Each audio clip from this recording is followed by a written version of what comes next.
Bonsoir et bienvenue dans le premier numéro de la saison 5 de French Big Ballers. L'intersaison est officiellement lancée avec cette draft 2022 qui a vu les Lakers récupérer, et ceci de manière objective, les meilleurs joueurs universitaires du pays. Pour parler d'eux et de la future venue des superstars Kevin Durant, Damian Lillard et Gary Harris, je serai accompagné des trois habitués de l'émission. Ils postent toutes les heures un message Kyrie Irving aux Lakers. J'y pense, dans la conversation des admins. Nas est avec nous. Nas, comment ça va ? Salut Clem, salut Ben, salut Adrien, salut tout le monde. Écoute, ça va nickel, excité pour entre guillemets ce podcast, on va dire de début de free agency, un peu de clôture réelle clôture de cette saison en fin de compte. On parlera de la draft, on parlera de la free agency qui arrive, on parlera forcément de l'infamous Kyrie Irving et c'est pour mon plus grand plaisir car c'est un joueur que j'aime beaucoup, je pense que vous l'avez déjà compris. Il s'était motivé à live tweeter le second tour de draft mais a décidé de s'abstenir quand il a vu un Spartan sélectionné. Adrien, comment ça va ? Bonsoir à tous, très heureux de vous retrouver et oui, ça faisait plaisir de se relever un peu à des heures pas possibles, 3h, 3h15 pour suivre des fins de premier tour de draft avec des noms qu'on entend pour la première fois de sa vie, donc c'était sympa. Médecin de profession, il se félicite de la resignature de son chouchou qui mettait en avant ses confrères américains, Kendrick Nunn. Ben, notre fraudeur à l'assurance maladie, est avec nous. Comment ça va Ben ? Ça va très bien, toujours en train de faire des fausses factures auprès de la Sécu. Écoutez, salut à tous, ravi de vous retrouver pour enfin nous projeter sur une nouvelle saison et nous changer un peu les idées. Et puis on va enfin pouvoir parler en profondeur de notre cher Cormac, Karl, Max, Christie Jr. que je connais par cœur. Le fameux Max Rookie. Max Rookie. Messieurs, la saison 2021-2022 s'est clôturée sur la victoire des Golden State Warriors, sur lesquels sera centré cet épisode du jour avec notre grand débat. Stephen Curry a-t-il dépassé Michael Jordan ? Ou encore, le second, peut-on considérer Klay Thompson comme un athlète, quelqu'un d'intelligent, sachant qu'il a volé la gomme d'un camarade en 6e ? Notre invité Marie Martineau nous rejoindra pour l'occasion. Plus sérieusement, la page se referme et une nouvelle s'ouvre puisque débute l'intersaison, période de prédilection pour tout GM qui souhaite renforcer son roster en vue d'un titre, d'une place en play-off ou d'un supplément de balle de ping-pong à la draft. On va peut-être revenir sur cette draft, messieurs, puisqu'elle a eu lieu cette semaine, comme tu l'as dit, Adrien, avec un lot d'incertitudes, un lot de surprises, un lot de joie apporté par les Kings et les Knicks, comme d'habitude. Messieurs, quelques heures avant la draft, les Lakers ont pu monter un échange avec le Orlando Magic afin de pouvoir drafter en début de second tour au 35e rang, en échange d'un second tour 2028 et des célèbres cash consideration. En haut de la shortlist des scouts et du front office, d'autant plus après la sélection d'Andrew Nembhard, le chouchou d'Adrien qu'il avait découvert 2 heures avant, c'est Max Christie qui a vu son nom. C'est Max Christie et non Max Rookie, comme le dit mon correcteur automatique sur mon téléphone, qui a vu son nom appelé par le commissionnaire adjoint Mark Tatum. Messieurs, qu'est-ce qu'on peut penser de ce choix, ce 35e choix, donc un choix du deuxième tour pour Max Christie ? Vas-y, Adrien, enchaîne. C'est comme THT, c'est un projet. Jeune joueur, 19 ans, freshman de son état, donc il est à 2 ans d'être prêt avant 2 ans, quoi. Avant d'être vraiment, je dirais, efficace et impactant dans un roster de NBA. À la différence de THT, c'est pas les mêmes qualités du tout et c'est pas du tout les mêmes défauts, les mêmes faiblesses à améliorer. Autant THT, il y avait un côté où on savait que c'était un scoreur né, quelqu'un de très agressif dans la peinture, avec un beau physique, mais avec des fondamentaux un peu travaillés un peu partout et un shoot en disgrâce. Avec Max Christie, c'est le négatif de cela. Au contraire, quelqu'un qui arrive avec une réputation de très beau shooter en lycée. Il est un petit peu en difficulté sur le dernier moyen NCAA, mais c'est quand même son point fort, que ce soit en catch and shoot, mais aussi en mouvement ou en sortie d'écran, il y a des choses intéressantes chez lui. Très bon dans les fondamentaux en défense, que ce soit sur l'homme, mais aussi sur la défense collective. C'est quand même très très sérieux, on le voit dans sa manière de défendre. Par contre, zéro finition, zéro handle. Dès que vous lui donnez la balle, il n'en fera rien du tout. Et un physique très très perfectible. Donc voilà pourquoi il ne faut pas s'attendre à grand chose de lui l'année prochaine. Il ne faudra pas lui tomber dessus dès lors qu'il ne va pas mettre ses 3 points ouverts. Parce que ce n'est pas le but de cette recrue. Et ce n'est pas lui qui va prendre 30 minutes l'année prochaine dans le roster. Non. Ouais. Voilà. C'est un peu l'inverse de Austin Reeves finalement qu'on a drafté, plutôt qu'on a récupéré, on a drafté la saison dernière. C'est exactement ça. Les Austin Reeves, c'est vraiment typiquement les what you see is what you get. Ouais, c'est ça. Bon. Le produit est fini, tu sais à peu près ce qui va t'amener. Après, tu sais, t'as toujours un peu ce côté, le mystère, qu'est-ce que ça va donner à NBA. Mais en gros, le joueur ne va pas se transfigurer une fois qu'il va arriver dans ton roster. Christie, tu sais pas. Autant ça peut être un. C'est un pari, quoi. Ouais, c'est ça, c'est un pari. Et autant, tu sais pas, dans 2 ans, t'as ton super 3&D parfait, indéboulonnable de la rotation. Et franchement, avec un deuxième tour de draft, ça se tente, quoi. Ça se tente. C'est clair. Après, pour avoir vu, alors moi, j'ai pas vu grand-chose de lui. J'ai vu quelques petites vidéos par-ci par-là. J'ai vu des vidéos de practice. Et tu parlais d'ailleurs de Handle, pour l'avoir vu poser des dribbles en practice tout seul devant un panier, j'ai eu quand même un peu peur. Je vais pas te mentir. Ça faisait pas rêver du tout, quoi. Donc bon, à voir, effectivement. Ouais, vas-y. Je vais pas te mentir, hein, j'ai essayé de faire mes devoirs là en accéléré, donc j'ai dû voir 6-7 matchs de MSU depuis la draft.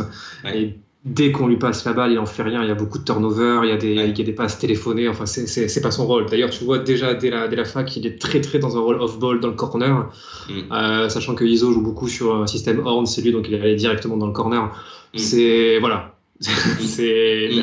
Déjà à MSU, c'était la 4e ou la 5e option. Clément m'invalidera peut-être. Donc voilà, en NBA, c'est pas lui qui va prendre le jeu à son compte. Loin de là. Ouais, non, mais c'est clair. Non, c'est ça. Et puis, juste pour rebondir sur ce que tu disais par rapport à l'attaque du cercle, c'est vrai qu'il le fait mal. C'est-à-dire que son taux de réussite au cercle, c'est 40,9%, ce qui est dérisoire. Et il le fait très peu. 76% de ses tirs à l'université, c'est des jump shots. Donc ça va être sorti d'écran, ça va être en spot-up dans le corner, ça va peut-être après un dribble pour se resituer, pour créer un petit peu plus d'espace avec son défenseur, mais ça se limite à ça. Lui, il avait dit dans ses propos d'après-draft qu'il espérait amener du shoot de la défense, c'était sa première mission, et après peut-être pourquoi pas devenir un créateur secondaire, mais là ça va être, voilà, comme tu le dis, c'est dans plusieurs années pour le moment. Là, ouais, c'est ça. Exactement. Il a le temps pour lui. J'espère que, c'est un deuxième tour, donc on va lui proposer un contrat sur 4 ans. Tu vois, comme on a fait pour Austin Reeves, hein. Je crois que c'est un long contrat qu'il a. Comme ça te permet. Non, je crois qu'on a fait encore la même connerie qu'on avait fait pour Talen Horton-Tucker. Ouais. C'est-à-dire qu'on n'avait pas signé, on l'avait signé, on était au-dessus du cap et on l'a pas signé sur une exception. Donc dans 1 an, Austin Reeves, je crois qu'il est free agent. Je voudrais pas dire de bêtises, mais. Ok. Bon, ce serait bien de ne pas faire la même bêtise et de se donner du temps pour le développer et genre, tu ne sois pas pris l'année d'un coup, il explose. Et qu'est-ce qui se passe? Il faut qu'on lui envoie, tu vois, la poison pill sur lui. Enfin, il faudrait éviter ça au niveau contractuel. Mais voilà, tranquille, hein, le temps joue pour nous. Ben, est-ce que tu as quelque chose à rajouter sur ton chouchou? Pas grand-chose à ajouter sur Max Christie. Vous avez tout dit. Simplement, je pense que c'est un projet, que c'est quelqu'un qui verra pas beaucoup de minutes cette année. Certainement un shooter à développer dans un profil qui pourra être intéressant, mais clairement, faut pas s'attendre à le voir beaucoup cette année. Je me permets juste une dernière chose. Tu citais ses qualités et ce qu'il pensait de lui-même. Je trouve aussi que ça va être quand même, c'est un recrutement qui est raccord avec le cahier des charges de la free agency, puisqu'il me semble que c'est Pelinka qui disait qu'il allait chercher des joueurs avec du cran, du shoot et de la défense.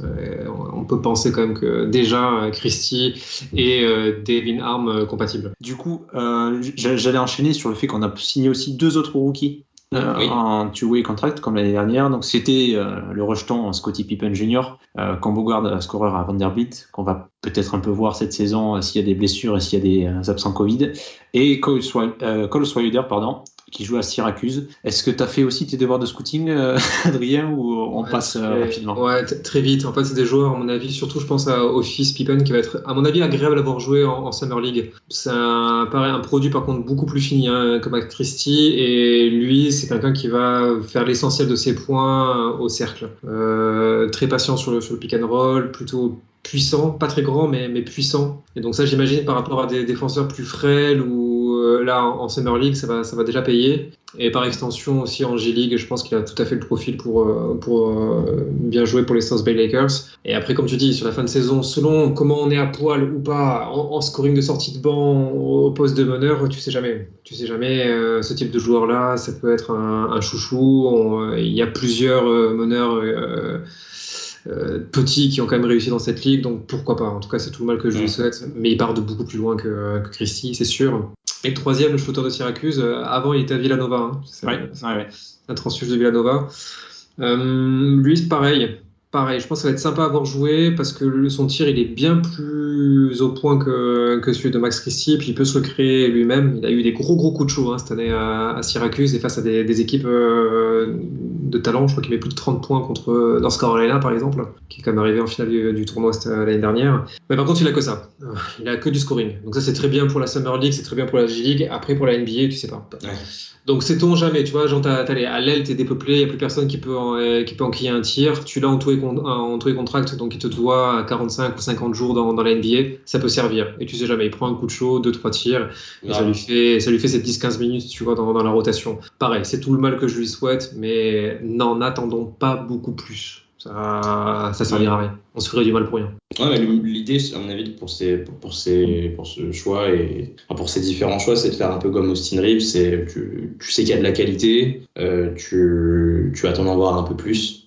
Et bon, là, en l'occurrence, vu que c'est des produits quand même moins finis qu'Austin Reeves dans son arrivée aux Lakers, tu as les cartes devant toi et puis tu regardes, mais tu mets pas trop d'attente sur eux. Ça tombe bien parce qu'on va enchaîner, je pense, sur la free agency, Clément, et enchaîner sur des profils pour lesquels on aura beaucoup plus d'attentes à l'avenir, quoi. La free agency, comme tu as dit, Nas, qui débutera ce jeudi 30 juin à 18h heure de la côte Est, donc ça fait minuit chez nous. Et c'est la semaine qui précède la free agency, c'est l'époque où les options se lèvent ou se déclinent, selon qui l'en est. Côté Lakers, Kendrick Nunn a logiquement activé sa player option de 5 250 000 $, puisqu'il n'a fait zéro match en saison régulière la saison dernière. Il a fait que la pré-saison, du coup, Kendrick Nunn. Et il y a 3 joueurs, à savoir Austin Reeves, Stanley Johnson et Wenyen Gabriel, qui sont concernés par une team option. Et bien que Rob Pelinka, le general manager, se soit montré assez évasif avec une très jolie leçon de langue de bois, comme il a l'habitude de le faire, on peut imaginer, messieurs, ces joueurs de retour à El Segundo, ou selon vous, certains ne passeront pas le cut? Austin Reeves, c'est sûr qu'il restera. Oui. Pour commencer par le plus obvious. Moi, je pense que Stanley Johnson restera aussi. Je suis moins sûr pour Wenyen Gabriel. C'était moi ma question. J'ai ce même point de vue où Wenyen Gabriel pourra peut-être sauter avant le début de la free agency. Adrien, ton avis? Moi, je pense que les deux devraient rester. Parce qu'en fait, on a tellement pas de monde. Les 3 joueurs, tu veux dire? C'est vrai. Ouais, mais les deux autres. Oui, pour moi, il n'y a même pas de débat sur Rips, c'était évident. Mais pour les deux autres. C'était quand même notre troisième meilleur joueur la saison dernière aussi, Rips. Voilà, donc on a vraiment pas le luxe de se l'enlever. Mais par contre, les deux autres, à l'aile, il y a tellement de personnes. Si tu les prolonges pas, surtout un profil comme Gabriel, c'était quand même pas mal. Oui, moi je serais pas contre le prolonger, je suis juste pas sûr qu'il le fasse, mais j'étais pas contre moi qui reste. Tu vois, en stretch 4, voire en small ball 5, ça peut être c'est une option qu'on n'a pas et qu'il faut qu'on n'a pas. Là qu'on a, et si on le prolonge pas, on l'a plus, et on fait comment pour la trouver avec ce marché-là. Donc tant qu'il est chez toi, ça se passe bien, prolonge. Ben, tu es Rob Pelinka ce soir, tu prolonges les 3 joueurs? Ouais, bien sûr, surtout que le coach Ham a déjà fait part de sa volonté de travailler avec les jeunes. Il a mentionné notamment Stanley Johnson, donc oui, je suis d'accord avec ça. Ouais. Les 3 qui sont déjà à l'œuvre, du coup, c'est ce que disait Rob Pelinka dans sa déclaration, qui disait: nous n'avons pas encore pris une décision, et bien sûr, il peut y avoir des transactions à l'approche de la free agency. Donc je ne peux pas prévoir avec certitude quelles seront nos décisions quant à ces 3 joueurs, mais nous sommes vraiment positifs à leur sujet, et c'est super de les avoir ici, travaillant dur avec Ham et son coaching staff. Voilà. Pour Reeves, ne serait-ce que l'avoir comme asset si tu veux monter un trade, parce qu'il sera sûrement demandé, on parlera un petit peu plus tard, c'est certain que les Lakers lui donneront cette team option. Au-delà du fait qu'ils sont en plus notre meilleur joueur, c'est que c'est un joueur que tu peux mettre dans tes packages derrière. 4 joueurs donc sous le coup d'une player option et d'une team option, et un 5e qui n'a pas encore pris sa décision, messieurs. C'est le meneur titulaire de l'an passé, Russell Westbrook.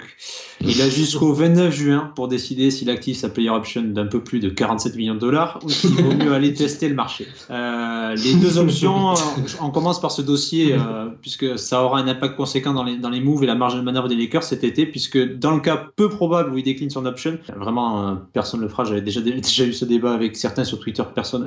C'est pas dans son intérêt de le faire, c'est logique, il n'y a pas de souci.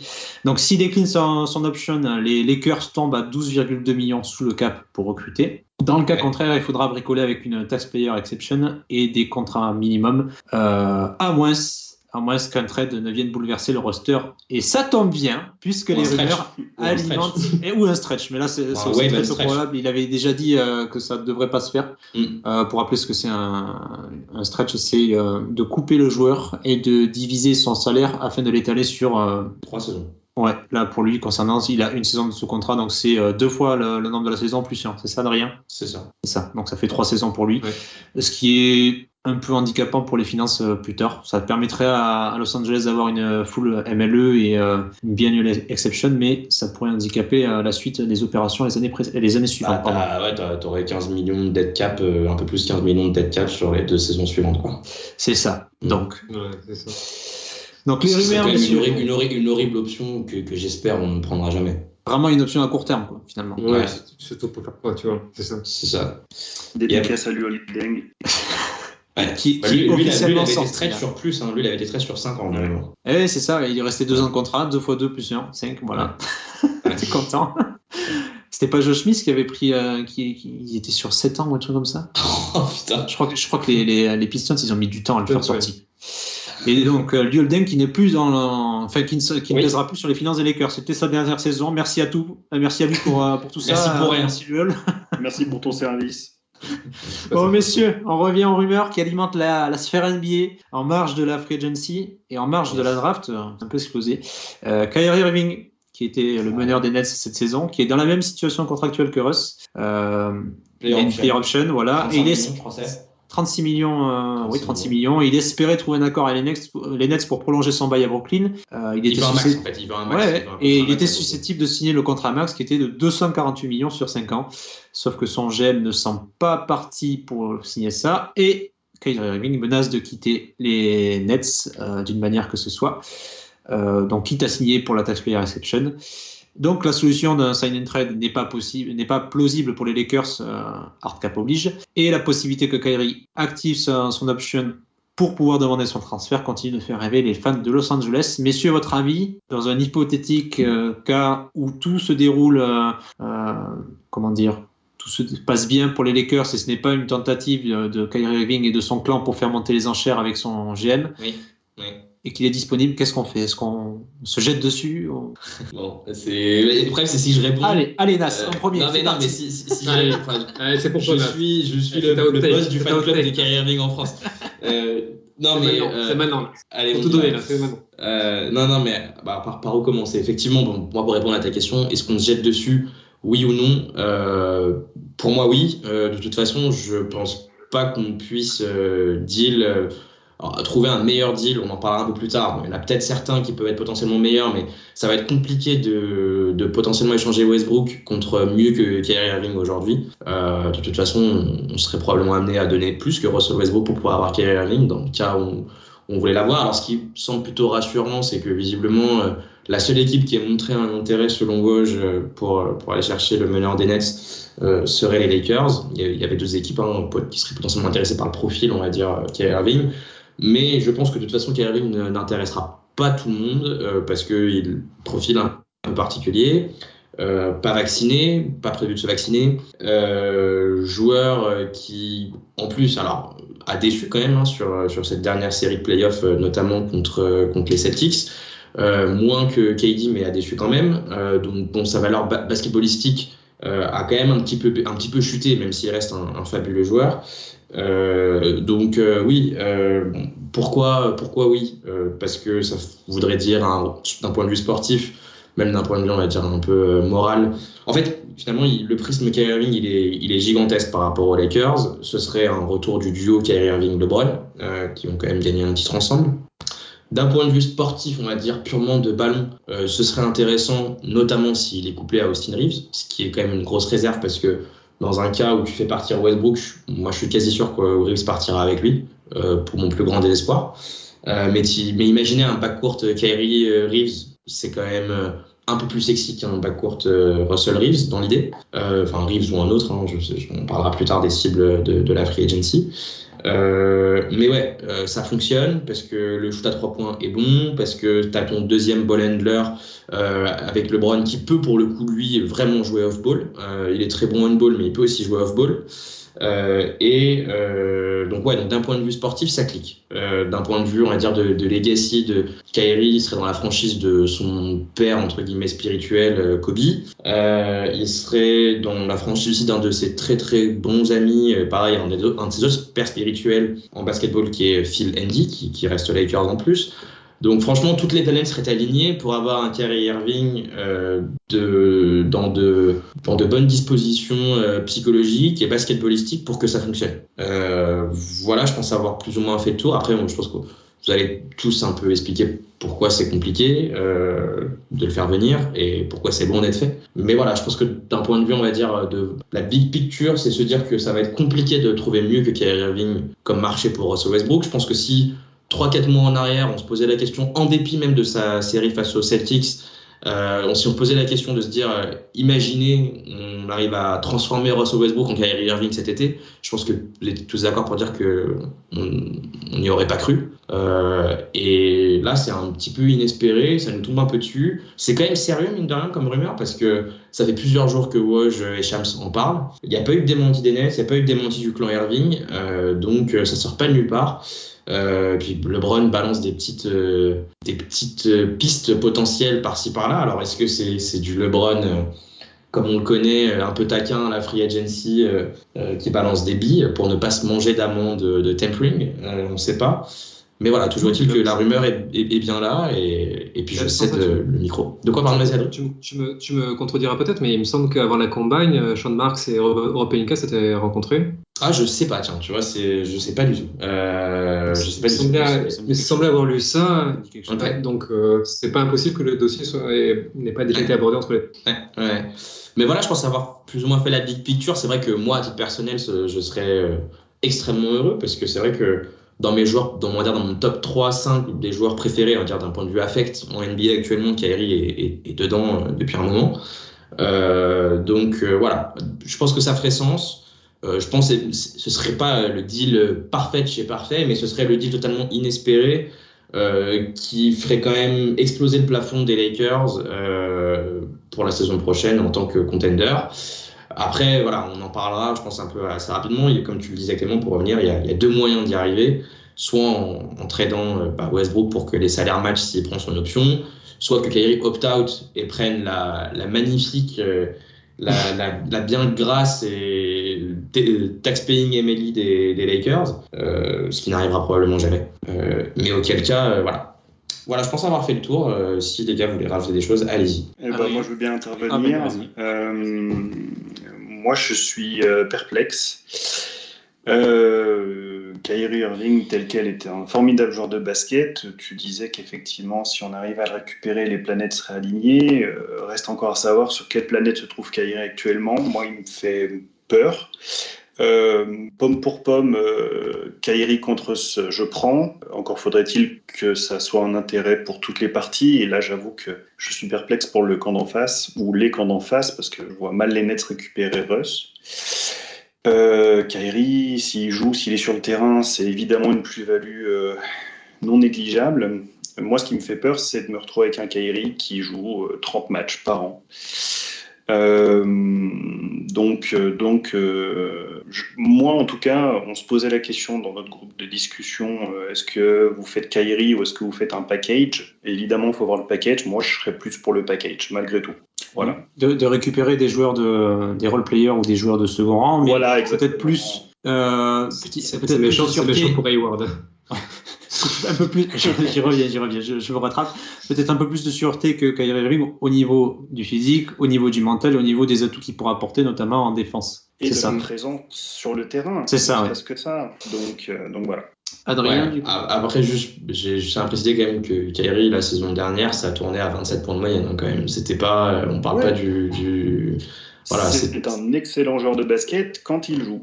Et moi, c'est ça qui me fait peur. Moi, je serais plus inquiet pour ses soucis de blessure vraiment que pour ses soucis de Covid. C'est plus son corps qui m'a l'air fatigué. Moi, je pense pas que Kyrie jouera 30 matchs la saison prochaine.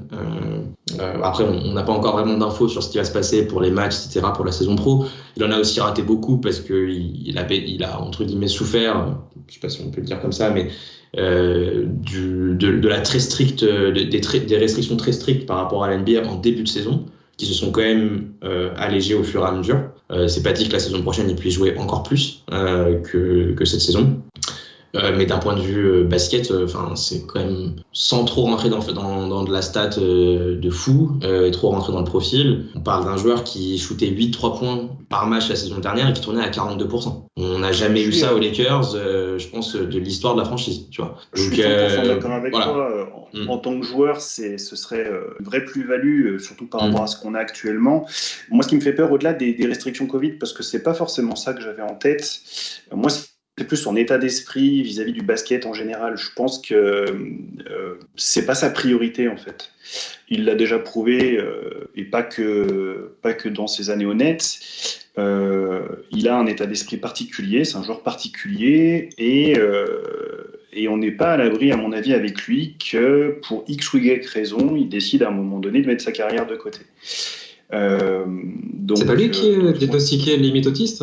C'est bien possible et c'est vrai que il a eu plusieurs fois des absences sans aucune raison et sans justification et moi c'est ça qui me fait peur sur son profil. C'est pas ses qualités de joueur, c'est même pas son physique, c'est plus le mental qui me fait peur. Cela dit, si tu le prends sur un trade par rapport à sa player option, si ça se passe mal sur la saison sur laquelle il arrive, vous m'arrêtez si je me trompe, mais c'est pas pour le prolonger, lui donner un contrat max directement à son arrivée. De toute façon, je crois même pas qu'on puisse. Non, mais je parle s'il prend sa player option et qu'il est trade par exemple dans un trade à 3 ou contre Westbrook, tu vois. Tu auras l'expérience Kyrie pendant une saison et maintenant là je pense qu'il faudra des problèmes en se disant plutôt est-ce qu'on veut refaire l'expérience Westbrook pendant un an ou est-ce qu'on veut tenter l'expérience Irving pendant un an, parce que c'est clairement ça la question en fait en réalité. Là il n'est pas question d'hypothéquer ton salary cap sur 5 ans pour Kyrie Irving, il est juste question de se dire est-ce que tu préfères Westbrook à la main la saison prochaine ou Kyrie Irving à la main, et moi la question elle est répondue. Mais là, ça pourrait être ça. Moi, d'ailleurs, c'était une des autres interrogations que j'avais, c'est si Irving, ça bloque vraiment par rapport à la longueur du contrat et au max qu'il souhaiterait avoir au net, donc c'est-à-dire 5 ans. Hein. Donc, est-ce qu'il ne serait pas aussi en mesure de dire oui, je veux bien venir aux Lakers, pas de problème, mais vous me faites un salary trade et vous me donnez mes 5 ans là. Je suis pas sûr qu'on puisse de toute façon faire le salary trade, c'est ce que disait Clément. Non, on serait au-dessus de l'Epron. De l'Epron ? Ouais. On est à 3 millions de cours. Donc en fait, tu vois, si Kyrie Irving vient sur un trade, ce serait sur un trade classique avec une ou plusieurs autres parties. En gros, ce serait échanger l'expérience Westbrook d'un an pour un an de Kyrie Irving. En fait, c'est ça le deal. Et dans ces conditions, je vois pas comment tu peux avoir du scepticisme. Je pense même que 40 matchs de Kyrie Irving sur une saison régulière bonifie plus ton équipe actuelle que 80 matchs de Russell Westbrook. On vient de faire une saison à 78 matchs de Russell Westbrook quand même. Là. Surtout si dans les 40 matchs, t'as les playoffs, si c'est possible. Oui. Ceci dit, c'est ce qu'on a dit pour les Nets cette année, et force est de constater que ça n'a quand même pas été un succès. Il a été en playoff le meilleur joueur des Nets cette saison. Donc, et il était pas loin d'être. Il a pas beaucoup joué en saison régulière, donc c'est vrai que c'est compliqué. Mais il était le meilleur joueur des Nets cette saison en playoff, le peu qu'ils ont fait d'ailleurs en playoff. Mais en tout cas, sur la série sur Boston, c'était de loin le meilleur joueur des Nets. Donc il avait quand même du ballon. C'était pas un joueur. C'est plus KD qui a abandonné les Nets. C'est plus KD qui va dire qu'il a eu beaucoup de mal contre les Celtics que Kyrie en l'occurrence. Donc moi le fit d'un point de vue basket pur, je vois pas comment. Tu transformes Russell Westbrook qui était quand même plutôt pénalisant pour ton équipe par un joueur qui a toutes les qualités d'un point de vue basket pour fit avec LeBron et AD. T'as un peu de playmaking, t'as énormément de spacing, t'as énormément de scoring. Ce qui veut dire que même si AD ou LeBron viennent à rater des matchs la saison prochaine, t'as quand même un joueur qui met des points derrière. Là où pour le coup Russell Westbrook était quand même limité. Russell Westbrook, on voyait bien que pour faire un match à 25-30 points, c'était très rare et ça arrivait un petit peu de temps en temps. Là, t'as un joueur qui peut faire quand même gagner ton équipe. Sa finition n'est plus là. La finition n'est plus là pour Westbrook. Donc tu enlèves ça, il ne reste plus grand-chose. Par contre, ce que tu disais d'intéressant, Benoît, c'est effectivement quelles sont les autres alternatives pour trade Westbrook. Et je pense que à mon avis, c'est la suite finalement logique de notre discussion.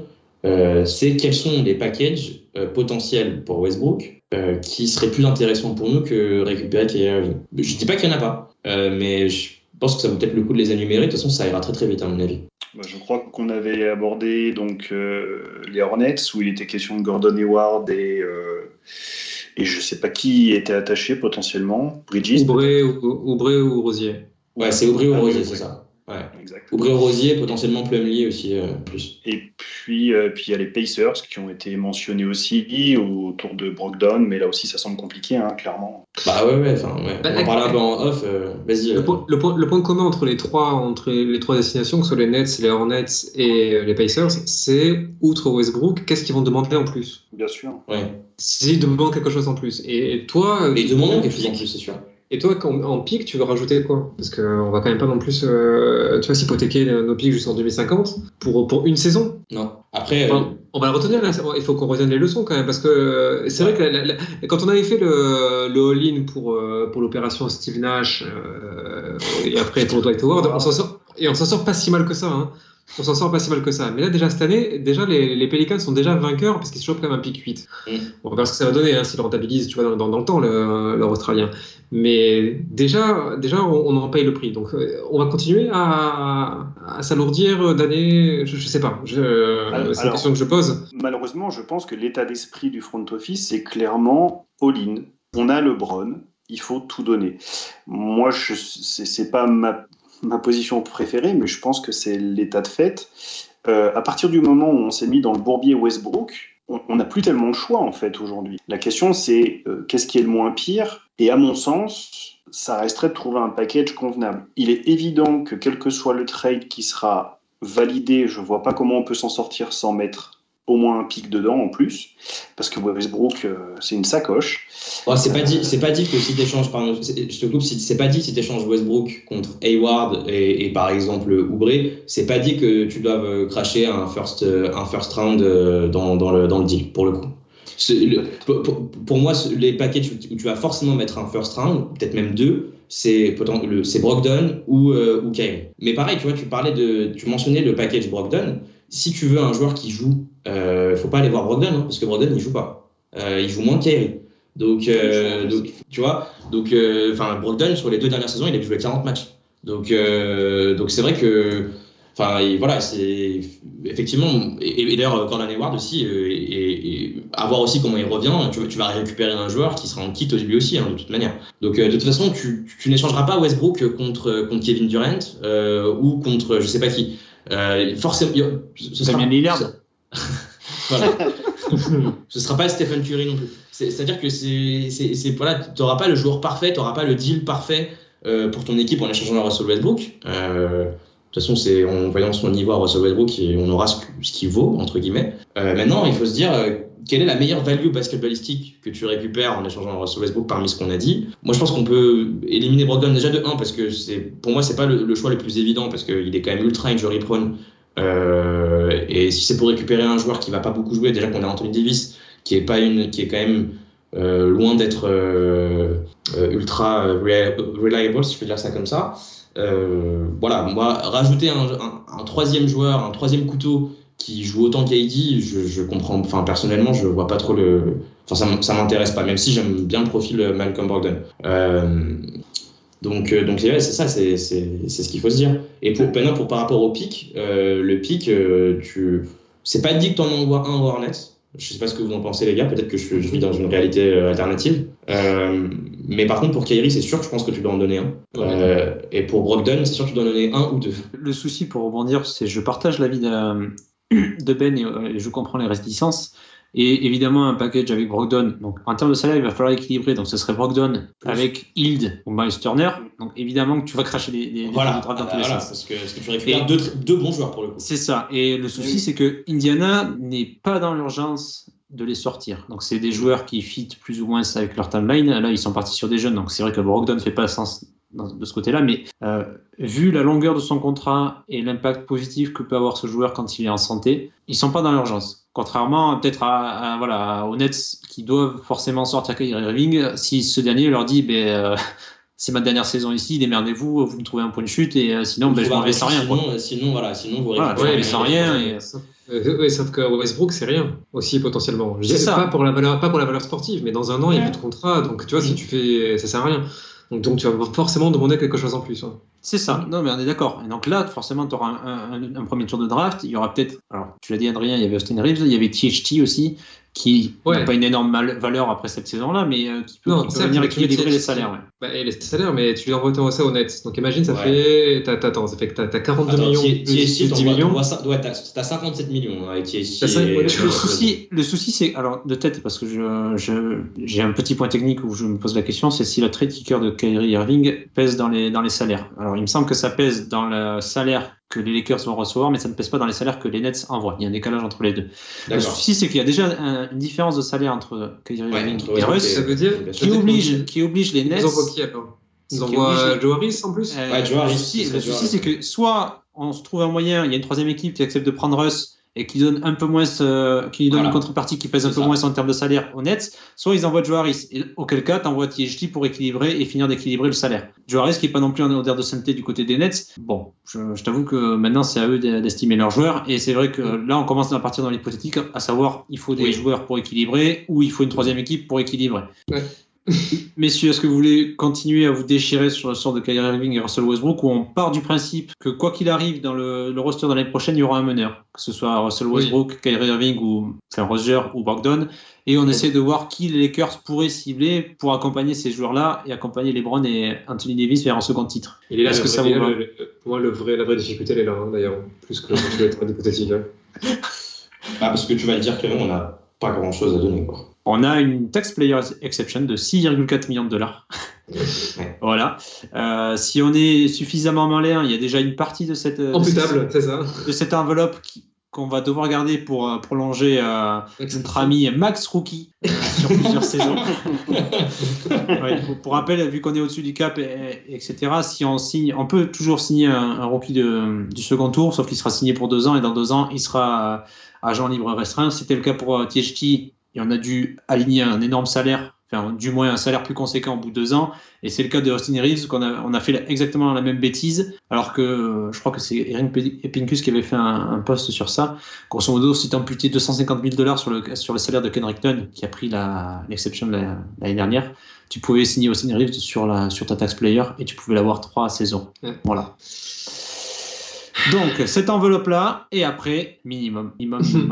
Voilà. Messieurs, vu qu'on n'a pas énormément de besoins dans cette équipe, non, on est large. Sur quoi on se jette selon la free agency et selon les profils qui sont nécessaires pour nous avec cette enveloppe? Moi, c'est de l'aile. De la défense. C'est une ligue déliée, donc de l'aile. Ouais. Est-ce que vous avez des noms à cibler sur cette tax player avec environ une enveloppe de 5 millions et demi à peu près? Je pense qu'on a tous les mêmes. Hein. Ouais. Allez, on le dit à 3. 1, 2, 3. Gary Harris. Pardon. Trop tôt. Non, tu pensais peut-être à Otto Porter Jr. Entre autres, il y a lui, et pour moi, je les ai ciblés que 2, il y a ou lui ou Batum. Mais après, Batum, ça joue très vite après. Sachant que OPJ n'est pas forcément en une super odeur de sainteté non plus après cette saison. Donc pour le coup, lui, c'est autant la saison dernière, c'était l'été dernier, parce qu'on voulait déjà l'été dernier. Si on reprend le pote de l'année dernière, on le voulait déjà. Autant l'année dernière, c'était pas évident, autant cet été, c'est jouable. Ah oui, tu disais ça dans ce sens-là, parce que moi, de mon point de vue, je voulais déjà Otto Porter l'année dernière, et cette année n'a fait que confirmer que je le voulais encore. Hein. Oui, bien sûr. Mais aux Warriors, c'est pas sûr qu'ils le veulent encore. Oui, c'est sûr. Puis les Warriors vont avoir des soucis au niveau des finances. À un moment donné, ils vont devoir choisir. Et est-ce que entre un salaire minimum aux Warriors et 5 millions et demi, mine de rien, la différence commence à être assez importante. C'est pareil, tu parlais de Nicolas Batum, Adrien, qui a donc décliné son option aux Clippers pour pouvoir re-signer un petit peu plus, sachant que Batum, déjà l'année dernière, je pensais qu'il pouvait gagner un petit peu plus, et en fait, il a re-signé au minimum. C'est pareil, est-ce qu'il veut rester avec Tyronn Lue, qu'il apprécie énormément et qui lui a sauvé la vie basketballiste parlant, voilà, vous m'avez compris, ou est-ce qu'il essaie de prendre un dernier salaire, sachant que Charlotte continue de lui assurer la retraite? Non, mais, alors, pour revenir sur Otto Porter Jr., en plus, vu que tu parles de pognon et de Batum, Otto Porter Jr. n'a même pas 30 ans et tu sens qu'il lui reste plus beaucoup de saisons en NBA, quoi. Donc je pense que c'est un mec qui prendra le bag quoi qu'il arrive, si tu lui proposes 5,5 millions ou bien ou bien un minimum, il ira prendre les 5,5 millions et il abandonnera l'idée du back-to-back avec les Warriors la saison prochaine. Quoi. Ben, est-ce que tu as quelque chose à rajouter? C'était évidemment lui le premier nom sur ma liste. Pour tout ce que vous avez cité, il a fait de belles finales. Le peu de temps qu'il a joué, il a été intéressant, il a été précieux pour les Warriors. Et évidemment, son profil nous apporterait beaucoup. Donc, oui, moi, c'était vraiment le premier nom à citer. Le souci, c'est que c'est le premier nom, mais il n'y en a pas beaucoup derrière. Que toutes les franchises vont vouloir le même. Donc, oui, c'est vrai. À l'aile, c'est vrai que les options sont assez limitées. Donc, on a parlé d'autoporteur. Adrien, en off, on avait parlé, t'avais parlé de Thaddeus Young. Oui, il y a Thaddeus Young, effectivement. Ouais, en poste 4, ça pourrait être aussi le cas. Il y a peut-être en trade, mais je ne sais pas si on pourrait aller le chercher. Ça va être compliqué en même temps pour nous, les trades cette année. Mais Green, Michael Green, OKC va devoir bazarder. Ouais, ils ont clairement annoncé qu'il allait trouver une nouvelle franchise. S'il a déjà dit. Donc à voir si on peut s'immiscer là-dedans, mais je vois pas avec quoi en fait. Mais ouais, non, il n'y a pas beaucoup de. C'est compliqué, il est compliqué ce marché. Il y a Joe Ingles, je crois, qui est free agent cet été. Voilà, j'allais te parler. Est-ce que sur ce poste-là, avec des salaires peut-être un peu moins conséquents, c'est-à-dire que Ingles, peut-être il a 36 ans, il sort d'une rupture des ligaments croisés, est-ce qu'on met 5 millions sur la table ou est-ce qu'on lui propose autre chose? Non, tu ne fais pas 5 millions pour lui. Après, je pense qu'il y aura des franchises, il y aurait des franchises qui seraient capables de les mettre. Oui, mais quand même. Mais pas nous. Mais...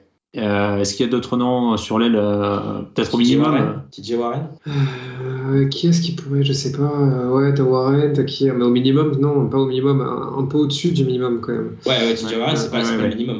TJ Warren, il avait un contrat il avait un beau contrat, disons, il sort d'un beau contrat, mais il vaut pas le minimum. Je te jure, je suis vraiment embêté parce qu'à la limite, je suis prêt à confier le poste à Saleh Johnson, tu vois, parce que quand tu vois ce qui est disponible. Pour vous faire la liste des joueurs qui étaient le mieux payés cette saison sur le poste et qui sont free agent, il y a André Iguodala, Thaddeus Young, Joe Ingles, Taurean Prince, TJ Warren, il y avait Derrick Jones Jr., Kyle Anderson, qui demandera un petit peu trop par rapport à ce qu'on peut lui proposer. C'est dommage, moi j'aurais bien aimé voir voir Slow-Mo avec THT et Russ dans la même line-up. Non, il y a PJ Tucker, mais lui aussi a décliné son option pour certainement aller chercher un petit peu plus que ce qu'il avait à Miami. C'est vrai que les options sont très très très limitées. Tu vois, avec qui? Tony Snell peut-être? Tu disais Ben? Miles Bridges aussi, mais à mon merci à Charlotte. Ouais, lui il va prendre le max, ou si c'était un petit peu moins, là il va prendre le plus gros cachet de sa vie. Miles Bridges, il va pas le faire. Il va pas le faire.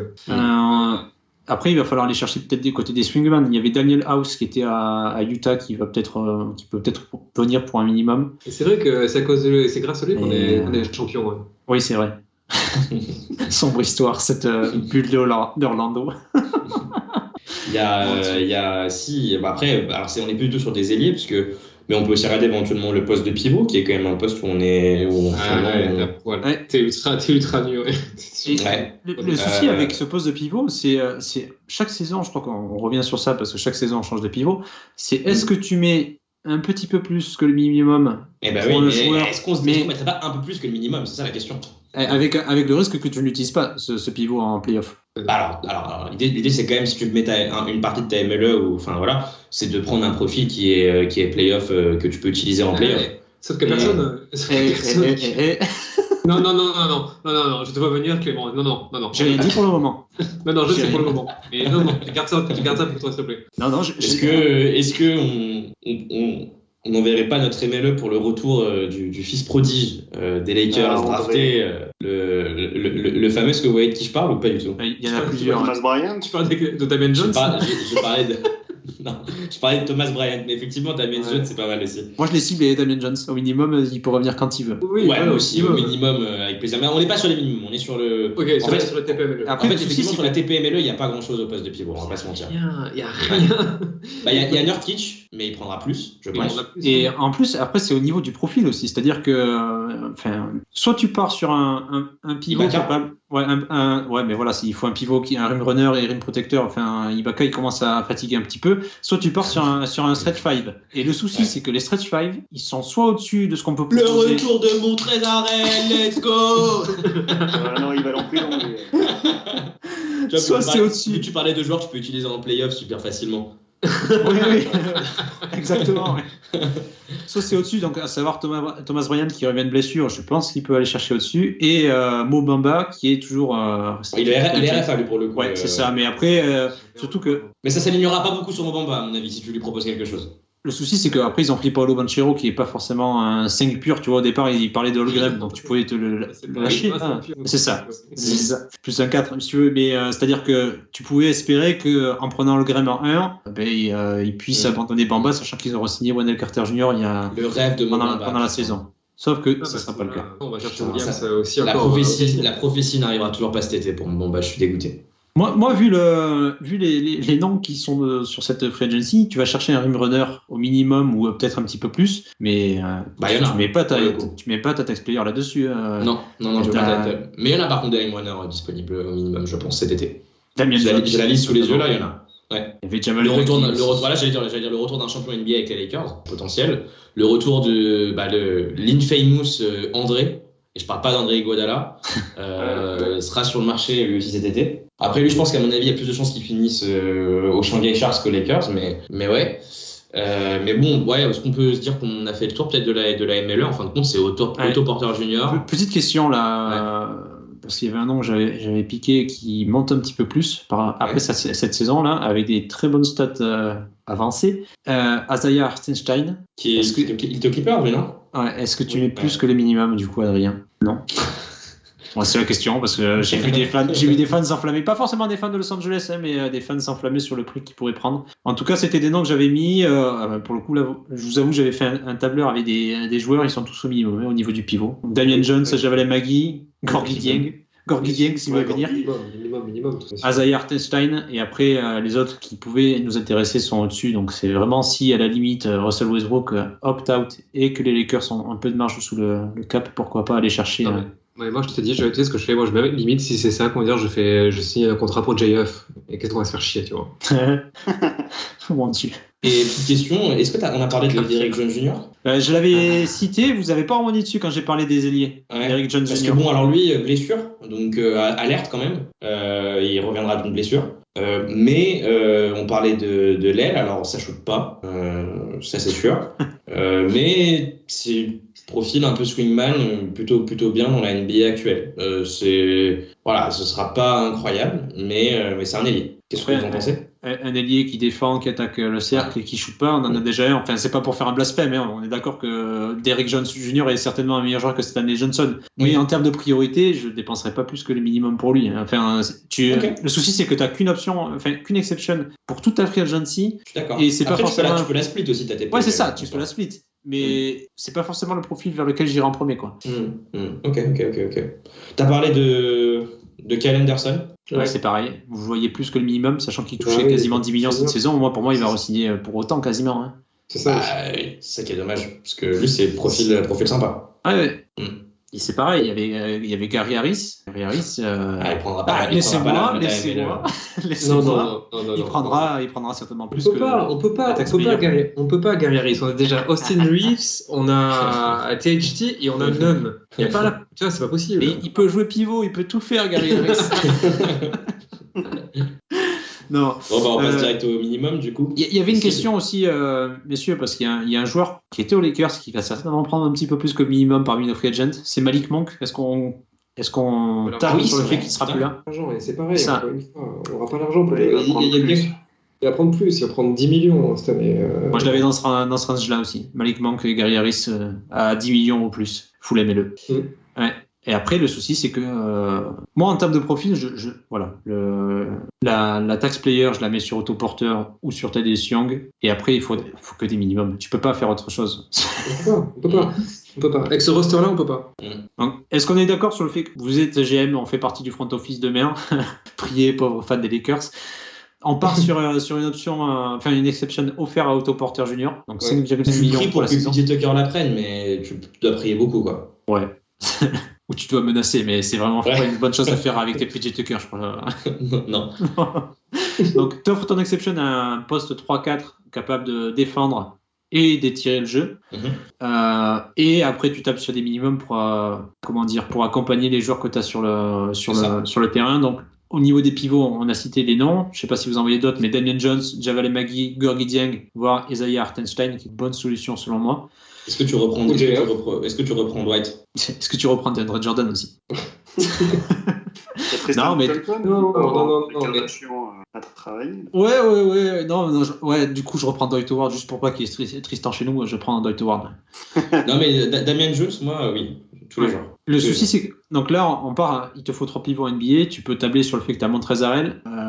Tu signes un pivot, donc Damien Jones au hasard. Tu peux reprendre Dwight Howard pour faire quelques minutes derrière s'il y a des blessés, s'il y a AD doit souffler, si AD persiste de jouer en 4. Pourquoi tu parles de Harrell? Oui, t'as dit Harrell, mais je pense que tu t'es trompé. J'ai dit Harrell? Dwight Howard. Oui. Non, Dwight Howard. Non, mais au tout début, t'as dit tu as montré Harrell et du coup tu pars sur Dwight Howard, je sais pas quoi. Ouais, excusez-moi, j'ai fait une confusion de chevelure. J'ai parlé de Wenyen Gabriel. Voilà, excusez-moi. Ok, ouais, Voilà, délit de faciès, racisme, voilà, lancez le hashtag Lakers France dans la sauce. Non, plus sérieusement, voilà, au poste de pivot, ça se limite à ça. Il te faut une signature et re-signer Dwight Howard. On est d'accord sur ça? Ouais. Il y a Deadmon qui est disponible cet été au poste de pivot. Et JF. Pas mal, ouais. Oui, Bastien. Non, mais ça me connaît. Ouais. Tu veux un pivot à l'ancienne. Lui, au moins, comment dire, il a quoi? Il a 24 ans, 25 ans. Donc lui, il peut encore courir, il a encore un peu du jus, ça va. C'est vrai, t'as raison. Non, mais c'est vrai, t'as raison. C'est débile, mais t'as raison. Et lui, tu sais que c'est le minimum. Hein. Il n'y a pas de doute. Hein. Il va même te donner de l'argent. Mais moi, Damien Jones, ça me va. Hein. Ah, mais moi, ça me va très très bien aussi. On n'aurait jamais dû le lâcher. Ouais. Joueur qu'on a lâché, on rappelle, pour laisser la place à monsieur André Drummond. Du coup, après, qu'est-ce qui nous manque sur le terrain, messieurs? Des postes 3, 2 pour accompagner? Ouais, peut-être un troisième meneur déjà aussi. Ouais, peut-être. Un troisième meneur pêle-mêle. Est-ce qu'Augustin, on peut le prolonger au minimum? Est-ce que c'est son range maintenant? Oui, c'est son range. Est-ce qu'on a envie de Est-ce que tu as envie de le prolonger même? Voilà, c'est ça la question. Parce que moi, j'en veux plus. Non, mais c'est lui, c'est soit lui, soit le Mormon. Vous voulez quoi? Dragic? Non, pardon, Collison. Ah, témoin de Jéhovah. Ouais, témoin de Jéhovah. Témoin de Jéhovah, pas membre. S'il revient, on sait jamais, il peut essayer de revenir. On a fait un mini training camp. Ou alors on le teste, hein. T'as le Nabo aussi qui est disponible cet été. Oh non, je pensais que tu parlais de Rajon Rondo. Tu parlais d'Isaiah. Je parlais d'Isaiah. Ah, yeah. C'est vrai que putain, au poste de meneur, c'est pas. Moi sur ma liste, j'avais Austin Rivers. Moi sur ma liste, j'avais Austin Rivers et j'avais Javon Carter. Ouais. Je préfère Javon Carter. À la limite. Javon Carter est sympa. Moi j'aime bien. Moi, Austin Rivers, franchement, je serais pas contre. Hein. En troisième meneur, ça va, c'est quand même quali, Austin Rivers. Ouais, au moins tu sais que Javon Carter viendra pour un rôle de troisième meneur. Tu sais que lui, il va le faire. Rivers, il sort de rôle à Denver où il était remplaçant, voire remplaçant plus, parce qu'ils avaient des soucis de blessure avec Jamal Murray et qu'il y avait Monte-Morris devant, mais il avait un petit peu plus de temps de jeu qui était garanti qu'aux Lakers. C'est vrai. Jamais convaincu, nulle part où il a été, il m'a convaincu ce joueur, j'aime pas. Ok, ouais, mais après là on parle d'un meneur qui jouera quasiment jamais, mais oui. Effectivement. Ouais, ce que tu as dit, Javon Carter, c'est pas mal, Javon Carter, effectivement, ouais. Moi, Didier Augustin, je suis pas trop pour. Après, à voir, mais perso, il m'a pas transcendé sur le peu de fois où je l'ai vu. Abyssal en défense, et s'il met pas de tir, pour le coup, il est totalement négatif pour ton équipe, quoi. Après, le truc, c'est qu'il les aime, il a tiré quand même. Oui, c'est vrai. Ça fait une grosse saison en scoring, enfin, en tout cas au shooting. Donc, on a d'autres meneurs. Ouais. Il nous faut des 2 et des 3 pour compléter. Ça, c'est bon, on a ça. Il t'en faut un fond de banc. On a que ça. Tu re-signes personne. Genre, la question, c'est que si tu signes Otto Porter Junior pour être, imaginons 3 ou 4 avec LeBron, il te faut quand même des remplaçants derrière. C'est-à-dire que, est-ce que tu vas pas chercher des joueurs au minimum pour faire 5-10 minutes quelque part? Genre Daniel House, Wesley Matthews, Ken Bazemore. Bah oui, des joueurs comme ça. Si ouais, voilà. Si c'est ça, c'est Bazemore alors. À ce moment, dans ce cas-là, je prolonge Bazemore. Ok. Ouais, Bazemore, ouais. En troisième option, quoi. Il passera forcément derrière Austin Reeves. T'as Talen Horton-Tucker qui est le deuxième arrière, en tout cas l'arrière en sortie de banc. Et Nemanja Bjelica, il ira chercher quoi au point cet été? Tu disais quoi? Le très champion NBA, Bjelica, il ira chercher quoi là, cet été? Je pense qu'il va prolonger. Minimum aussi. Il va prendre les minimums, il va prolonger aux Warriors. Et comme il est ultra vétéran, c'est un minimum plus. Donc, il va chercher ça. Ouais. Ok. Et voilà, moi j'ai fait le tour de mes free agents, mais il y en a un que vous aviez évoqué la dernière fois, Carmelo Anthony. Oui, moi je reprends Carmelo Anthony. Et moi aussi en fait. Ouais. Au minimum, je signe pas. Ah ouais, c'est vrai. J'ai du mal aussi. Si vraiment dans la façon où tout se passe bien, on est des super GM, Otto Porter est super content de venir. Sur le poste 4, tu as LeBron, Otto Porter Junior qui peuvent se disputer les minutes. Tu as Stanley Johnson derrière, tu as Anthony Davis et Wenyen Gabriel qui peuvent prendre des minutes. Est-ce que tu prends Melo? Enfin, c'est pareil, tu prends Melo pour le fin fond du banc à 5-10 minutes par match, quoi. Mais je l'avais déjà dit en podcast de l'année dernière, j'ai souvenir de l'avoir dit en podcast de la saison dernière, si tu prends Melo et que tu le fais jouer 25 minutes, ça en dit long sur ta saison et sur tes ambitions. Et c'est ce qui s'est passé cette saison. Il a joué 26 minutes. Voilà, c'est ça. Il était... vraiment, alors autant il a confirmé sa saison à Portland au tir et il a été, de la moyenne... légèrement au-dessus de la moyenne des joueurs d'un impact offensif, mais défensivement, il nous a coûté bien plus que ce qu'il a apporté. Donc, c'est vraiment un joueur que tu prends sur 5-10 minutes sur un stretch. Oui. Je reviens sur ce que j'ai dit. Non, je ne prolonge pas. Non, t'as raison. Voilà, tu prends contre un. Ouais, moi, je prends, mais effectivement, je prends sous réserve que tu le fasses pas jouer 25 minutes comme cette saison. Mais ce qui probablement n'arrivera pas parce que Carmelo Anthony, quoi. Ce que j'ai ouais. Mais je pense est-ce qu'il y a de profils là comme ça, des petits noms qu'on n'a pas sortis qui seraient cool? Est-ce qu'il y en a un vous avez quelque chose à rajouter? Ouais, moi j'ai le maître du 0-0-0-0-0. Tony Snell. Ouais.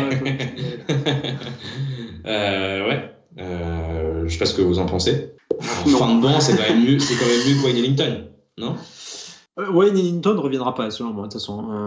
Oui. Parmi les free agents qui peuvent être susceptibles de revenir, on l'a dit, c'est Melo, et je pense que ça va dépendre de Pelinka.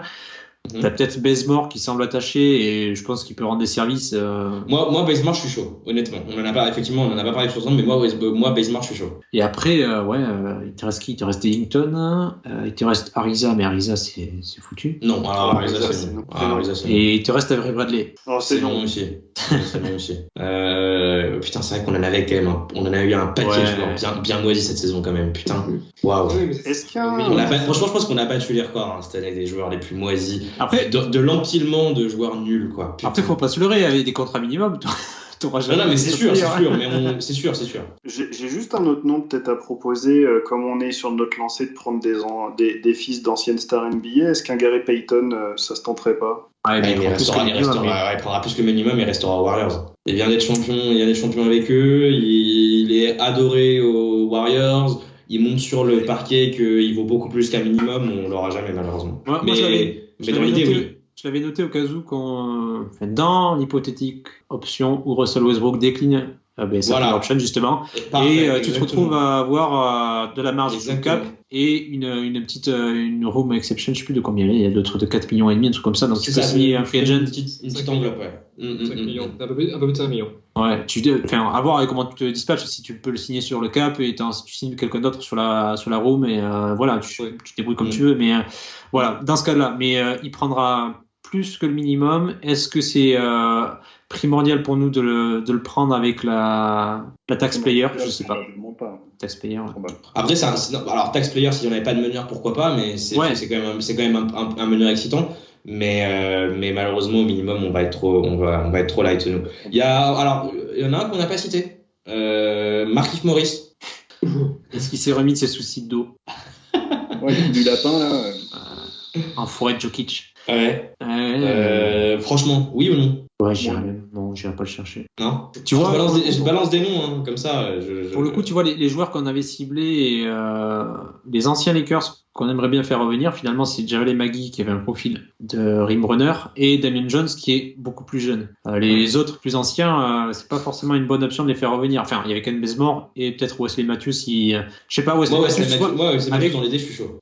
Tu vois, avec le lien, il était aux Bucks cette saison avec Darvin Ham. Est-ce qu'il va vouloir le ramener pour une dernière saison de retenter sa chance? Je sais pas. Ça peut être une option aussi. Et si jamais Bazemore trouve une solution ailleurs, ou s'il te faut vraiment des mecs pour 5-10 minutes pour venir défendre le plan, parce que shooter c'est plus forcément ça, mais au moins défendre sur les ailiers, les mecs un peu costauds, quoi.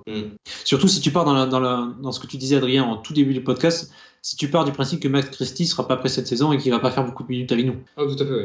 Voilà, donc il te faudra, je pense, forcément des mecs sur l'aile pour prendre des minutes, pour prendre des charges, pour faire souffler et pour au cas où qu'il y ait des blessures, parce qu'il y en aura certainement, surtout si tu tapes sur Otto Porter Jr., Anthony Davis et LeBron James sur le front court, quoi. Ouais. Ok, est-ce qu'il y avait d'autres noms? Sinon, on fait un petit résumé. Il y avait qui Il y avait Jeremy Lamb. Vous voyez prendre quelque chose, lui Plus que le minimum, largement plus que le minimum. Non, minimum. ouais, je pense que c'est son range. Ouais. Il y a, bon alors pas pour nous je pense, hein, mais Oladipo. Pareil, Ouais, ce sera plus à mon avis. Ouais. Mais à voir ce qu'il prend comme option, exception, pardon. Est-ce qu'il va aller chercher une MLE, est-ce qu'il va chercher une taxe? Ouais. Et il prendra plus que le minimum, Oladipo. Mais dans l'idée, pareil que pour Gary Payton, moi j'aurais pas été contre. Ouais, c'est pareil, Adrien, t'avais ciblé il y a longtemps dans une discussion, t'avais parlé de Delon Wright, le meneur d'Atlanta, Ouais. le meneur remplaçant. J'aime bien, mais c'est uniquement si dans le cas où tu dégages Westbrook, tu vois, à ce moment-là. Et que tu l'échanges contre un package où il n'y a pas de meneur. Par exemple, Hayward et Oubre, tu vois, tu peux Oubre, pardon, tu peux... Là, je vais chercher, oui.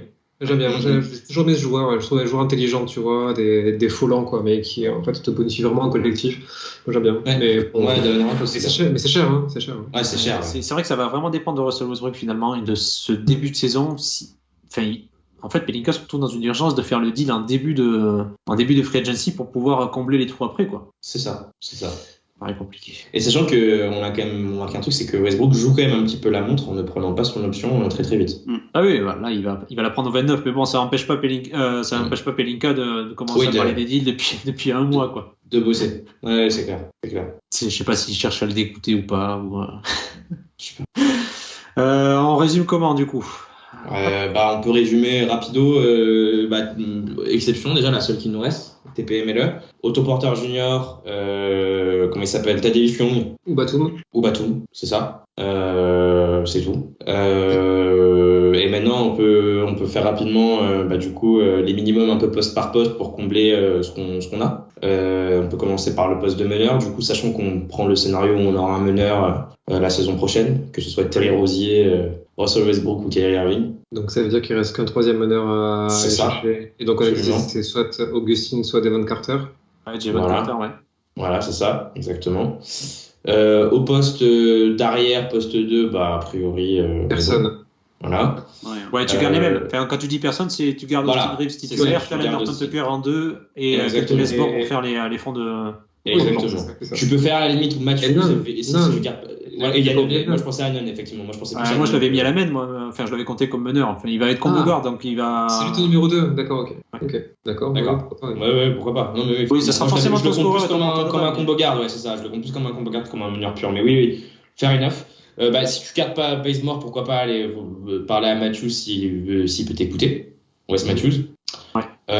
Poste 3 maintenant. Pareil, hein, c'est pas ce qui nous manque, mais. Et ça fait LeBron, autoporteur junior. Daniel House éventuellement. Ouais, ça pourrait. Après, c'est pareil, est-ce que tu considères autoporteur junior comme un 3 moi, je le mets en 4. Et, certes, c'est un Eddie shooter moi, à la base. Je le mets comme un 3, mais après, c'est vrai que c'est. D'accord, ok. Alors, décale-le en 4, tu mets Max Christie en 3, la dernière rotation. C'est ça, ouais. Avec Daniel House en sub de LeBron. Ouais. Max Christie en 3. Autoporteur junior en 4. Ou, il y avait d'autres options, mais elles sont limitées. Anthony Davis, du coup, en 4, on compte. Donc en 4, ça fait Gabriel, Stalin Johnson et autoporteur junior en 4 alors. Voilà, c'est ça. Ok. Et donc en 5, ça fait Davis, Damian Jones. Ouais. Et Dwight ou Hartenstein. Ouais, après, je pense que tu prendras pas Hartenstein ou Jones. Ça sera un des deux. Ou JF. Ouais, je pense que Jones et Hartenstein sont dans le. Deadman. Ouais, ils sont au même moment de leur carrière. Ils vont vouloir prendre des minutes. Donc, à la limite, tu peux assurer un poste aux deux. Tu dis, viens au minimum, tu auras 25 minutes, soit en titulaire, soit derrière. Mais après, tu peux pas prendre les deux. Non, c'est vrai, ça va. T'as raison. Deadman éventuellement. Ouais. Ça ferait un roster sympa. On sauve la casse. Putain, ouais, on partirait loin. On en reparle quand. On en reparle qu'à 1h30 du matin, on aura signé Melo, et puis tous les joueurs qu'on avait ciblés seront partis ailleurs. Tu sais, comme Melo, il prend TPMLO, tu vois. T'envoies 4 ans sur Melo à TPMLO, tu vois. Aïe. On veut de la défense, des mecs avec des caractères. En deux temps, tu vois, t'as la première notif qui dit qu'ils ont re-signé Melo, et après t'as la deuxième notif qui stipule que le salaire, c'est pas le salaire minimum. Et là, tu commences à paniquer. Bon, n'hésitez pas en commentaire aussi à rajouter des noms si jamais vous avez, je sais pas, des chouchous, si vous voulez qu'on signe Ryan Arci Diacono, si vous voulez qu'on re-signe Rajon Rondo, si jamais il sort de prison. Laurent, tu nous écoutes. Laurent. Mais ouais, non, mais c'est vrai, ouais. Je pense qu'on a fait. Mais là, en vrai, on a concocté il y a quand même. Elle est pas mal. Ouais, c'est pas dégueu. C'est hein. ça. Mais après, il Franchement, faut c'est pas partir dégueu, du hein. principe qu'il y a aussi. Après, la saison dernière, on en avait concocté une pas mal et on s'est retrouvé avec un roster qui était dégueulasse. Donc, Mais le souci, voilà. c'est que tu as quand même 29 franchises qui essayent de faire la même chose que toi. Donc. Absolument. Mais ouais. Non, mais c'est. Après, de toute façon, la liste, elle est pas non plus infinie. Hein. Il y en a quand même des bien moisis des joueurs dans cette liste de free agent, donc on a essayé de prendre un peu ce qu'il y avait de mieux. On peut s'accorder sur le fait que Isaiah Thomas, troisième meneur, non. Non, c'est pour la blague. Bref, merci les gars. Ouais, moi je vous dis merci, ma batterie va me lâcher, alors vivement le 1er juillet qu'on s'amuse, et puis salut à tous et à très Ou vite. qu'on quitte définitivement Lakers France et qu'on arrête le compte aussi, et c'est tout à fait possible aussi. Merci. Merci. Nas, qu'est-ce que tu as rajouté, Nas? Petit mot de la fin, que dire Non, écoutez, je pense qu'effectivement, en vrai, on a quand même des pistes pour pouvoir bonifier considérablement l'équipe qu'on avait cette saison. Mine de rien, je pense que le fait de pouvoir se dire que tu peux tabler quand même saison prochaine avec un Austin Reeves ou un Stanley Johnson, ça te permet quand même de dire que t'es pas trop mal sur certains postes, en tout cas d'un point de vue, on va dire, défensif et sur ce que t'attends. T'es pas non plus à l'abri que Austin Reeves s'améliore énormément cet été considérablement et revienne encore meilleur qu'il était la saison dernière. Et sinon, on espère qu'on fera Kyrie Irving, hein, évidemment. Moi, là-dessus, ça bouge pas. C'est ça mon mot de la fin. J'espère que Kyrie Irving sera un Laker. J'y crois, honnêtement, moyennement. On nous envoie tous les jours des DM. Je pense qu'il y a 5% de chances que ça arrive. Allez, peut-être 10%. Mais voilà, c'est loin d'être fait. J'espère, si on ne fait pas Kyrie Irving, qu'on ne repartira pas sur Russ pour une saison. Je serai très clément sur le package de retour des Hornets. Le cas où Irving se serait joué de nous pour récupérer le contrat qu'il veut aux Nets. Adrien, quelque chose à rajouter? Non, ça a tout dit. C'est ça qui va vraiment guider le visage de Free Agency. Si ce trade se fait, c'est vraiment ton intersaison prend une toute autre tournure et t'as de quoi espérer. Après, si tu retentes l'aventure avec Russ, malgré toutes les lettres d'intention développées par le coaching staff, on va quand même encore une fois serrer les dents. Hein. Donc, on va espérer Absolument. On va espérer quand même que les dieux du trade soient avec nous et qu'on arrive à se débarrasser de ce contrat. No offense à Russ, qui je pense s'épanouira quoi qu'il arrive dans une autre équipe mieux qu'aux Lakers la saison prochaine, c'est certain. Je le dis quand même parce qu'il y a des fans des Lakers, il y a des fans de Westbrook qui écouteront ce pod. Et voilà, comme no offense, je pense que c'est juste la timeline et les planètes sont pas alignées pour que ça continue avec lui. Mais aucun doute sur le fait qu'il lui reste encore quand même quelques petites saisons, on va dire à un niveau correct ailleurs, quoi. Ça c'est sûr. Très bien. Et bien on se revoit d'ici quelques jours du coup sur le compte. On verra si on fait quelque chose ou pas, si on fait peut-être un space ou quelque chose comme ça pour la free agency pour qu'on puisse tous pleurer ensemble en tant que fans des Lakers pendant quelques heures tout du moins. Voilà. Allez, on se retrouve dans un prochain numéro du podcast pour faire le résumé. Bonne soirée. Bye. Ciao. Bye.